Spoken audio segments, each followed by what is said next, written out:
quiet on the set, no movement. Here we go, guys. How would you describe L.A. Reid as a person? How would I describe L.A. Reid as a person? 1, 2, 3. I think you have to kind of go back to the beginning to understand where LA comes from. In 1989, we moved down to Atlanta. I remember when they came into Atlanta, it was like a cavalry came in. And you saw Range Rovers and you saw Jaguars. They opened the doors for all of us. And they really put Atlanta on the map. It was a movement. It felt like a family. It felt like a sexy Motown. LaFace was the place to come to. And that's when LA started really growing into an executive.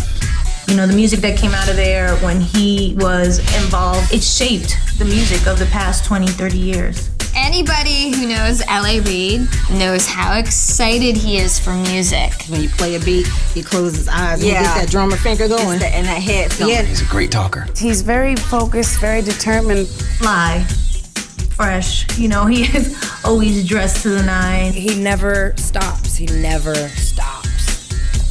He also throws really good parties. He should get an award for that.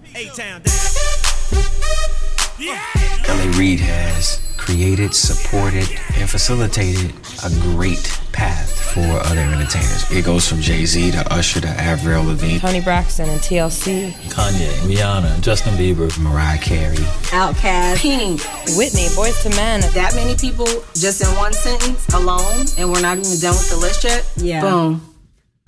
Did you know L.A. Reid started off as a drummer? He was a writer, he was a producer. artist, record exec. He knows how to reinvent himself. I love working with LA. He truly has an ear for music, and he always has. L.A. Reid came from the Clive Davis School of Music Making, which to me is a great compliment. He could sit there and talk to you about a minor versus a major chord and know what the hell he was talking about. And so that was of great benefit to me to have that kind of relationship with Record Guy. He's a powerhouse. He never gets tired of wanting to create. We were recording the Boomerang soundtrack, and we were having some technical difficulties. He said, you know what, this song has magic. We're gonna do it in the bathroom. So we recorded the song, You Mean the World to Me, entirely in the bathroom, and the toilet was running. So in between, he said, okay, shake the toilet, shake it. Okay, now sing. That's my fondest memory. LA is underappreciated for the talent that he has. He's a star finder. You know, he knows what a superstar is. I'm getting ready to go in and meet L.A. Reid. I think he wanted to test me, you know, he wanted to see if I was comfortable with the chicks, you know what I'm saying? So when he brings these chicks in and he throws on a record and he says, you know, I want you to perform for them now. I'm like, all right, cool, you got it. So I go down on one knee, I'm performing to the chick, you know, and I see he's watching, he's getting up for this, he's getting all excited, and I kiss the chick on her knee. He lost his mind, stopped the music, and I was in. That was the beginning of it all. I was 15 years old and I went to New York City for the first time in my life. LA heard that I was in the studio. They sat me down in this chair directly in front of LA. I played him a couple tunes and he signed me on the spot.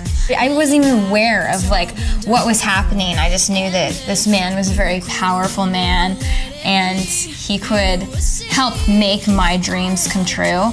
And that's exactly what he did the day I met him. LA changed my life by giving me a shot, you know, and we held up our end of the bargain by creating some of the coldest music on the planet, man. It was just like a power team. LA was the person that at the end of the day could have squashed misunderstood from happening. And I quote him, he gave me the opportunity to fail. He believed in me a lot of times when no one else did. There's a confidence that is in LA that was always with him. It doesn't matter what the task is. He wasn't afraid of it. And that kind of confidence is what has, to this day, kept him at the top.